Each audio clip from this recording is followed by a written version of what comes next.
it's finally here. Season 2 of the Great Adventure is underway. The first one ended up being 4 months living out of the salty dingo.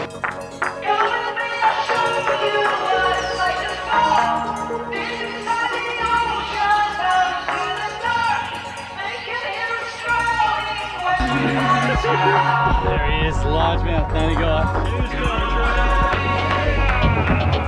Show you what the size of that is. Here's what getting back to basics is all about. It was probably the greatest adventure of our life. Yeah, it sure was, Fran, but this one is going to be bigger and better. And guys, we'd love to have you along for the ride, so subscribe to the channel and come on the adventure of a lifetime with us.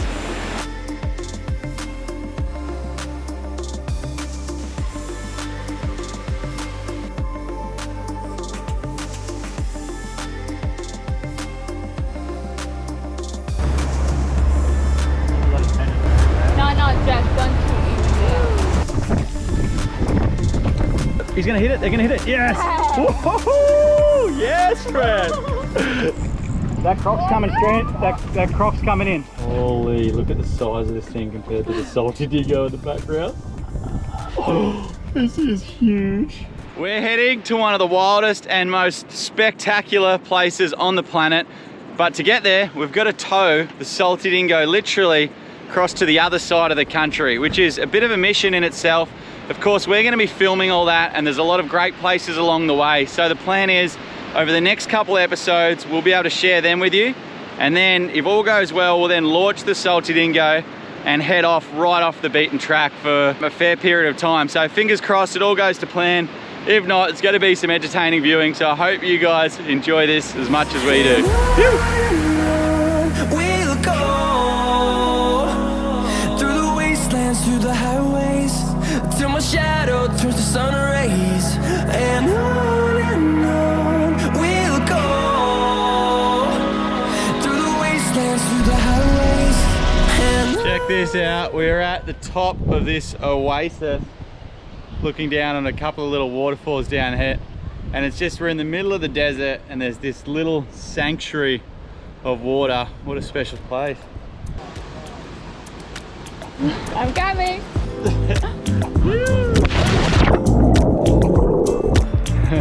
So nice.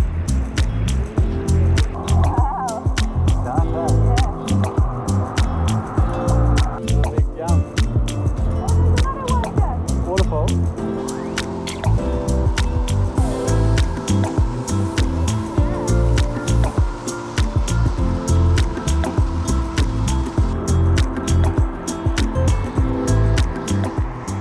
But up here about 200 meters is the drop off of this gorge where we're just swimming in for thousands of kilometers in every direction. There's nothing but just desert like this, and then there's this little oasis that's just teeming with all sorts of life.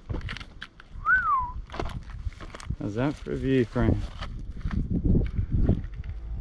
Awesome. So this whole area here, this whole gorge, is a really sacred site for the traditional landowners and the indigenous people here, and you can see why. There's sort of a presence about the area here that it's probably hard to put into words and hard for any pictures or photos to do it justice, but you can see why it is such a sacred place to them. Even as just a visitor here, you just feel so safe and you feel like you're at home. You know, there's plenty of food, plenty of water, plenty of shelter, and that's the things that they would have been looking for back in the day. I do just wonder whether all this will be the same, as naturally beautiful as it is now, in another 30,000 years' time.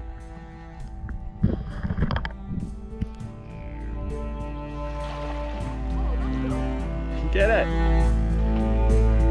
No? Looks nice.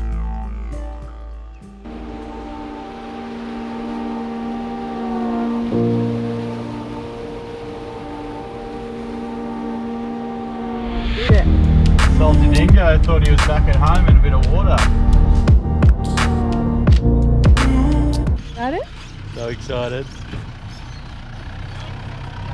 Hello. So this is the original salty dingo that I named my boat after. And this boat's named after my dad, who's the original salty dingo. So really cool that they've just arrived, and we're going to have a few days hanging out with them up here in the Kimberleys. Hey, Mark.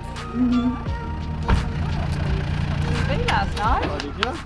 So we're spending half the day today just hopping downstream and pulling in at little swimming holes like this and swimming along the way. This is just such a special spot. Me personally, I've never seen red cliffs like this into freshwater swimming holes, so this is all new country for me. And yeah, it's pretty special. I'm absolutely loving it. Fran imitating a little lizard on the rock.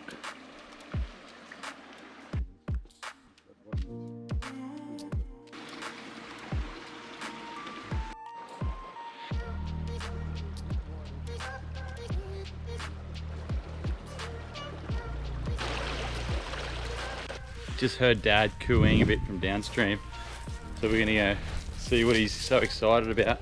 This is traditionally a very sacred site for the indigenous people, so there might be like indigenous cave paintings and rock arts and engravings all down here, so you never know, Dad might have found something like that.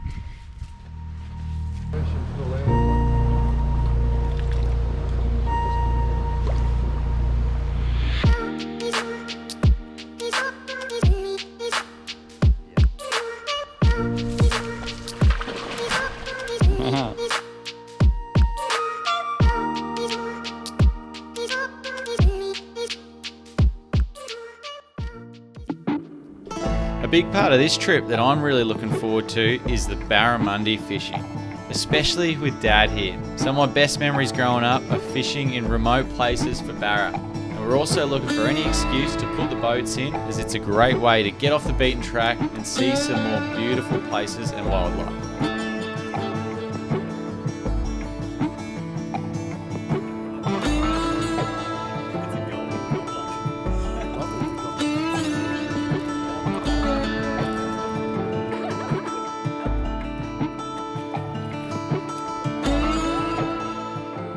Oh no. Bloody catfish right into the joint. Got some jump.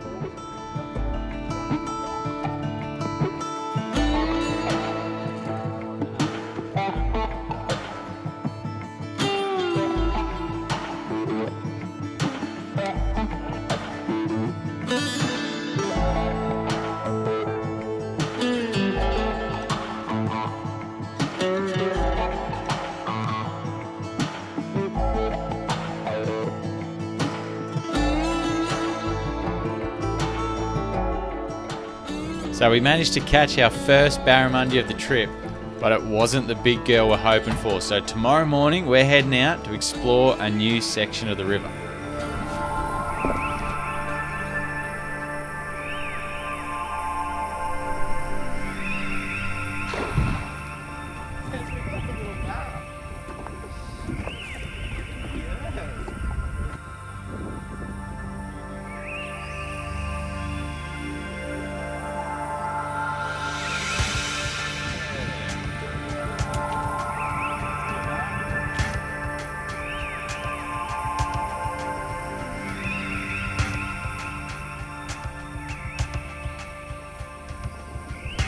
It's about now after seeing a decent sized crocodile in every bend of this river, but I'm starting to worry about how exactly we're going to anchor the salty dingo on this big trip I want to go on, so it's far enough offshore not to hit the rocks in the 12-metre tides, but close enough that I don't get eaten by a crocodile while getting in. But I'll come to worry more about that in a few days.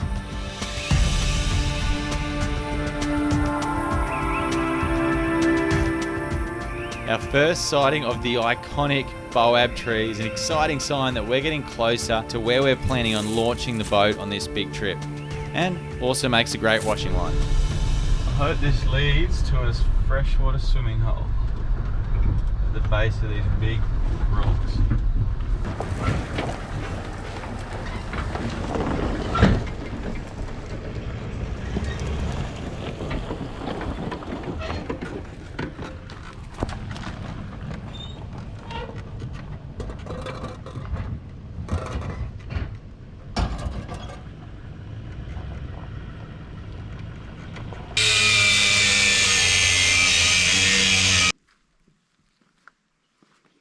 Pretty impressive bit of architecture. I reckon it's a bowerbird's nest one of the birds in the areas, and he's gone and got all these stones, placed it all around as a mat, and then check out his little house there. The best nest of the bowerbird gets the best female, so they're pretty competitive. And then he's brought home different bones and mud mussel middens and stuff like that. He's going to a fair bit of work, eh? Thanks.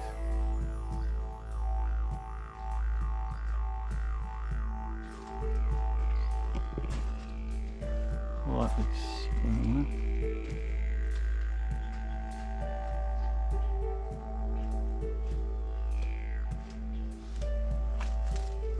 Definite grinding stone. So some of this charcoal and shell middens have been aged, and they're tens of thousands of years old. And this midden remain here goes down a metre deep with different shells and charcoal layers that they came and feasted on here for years. Pretty sacred spot.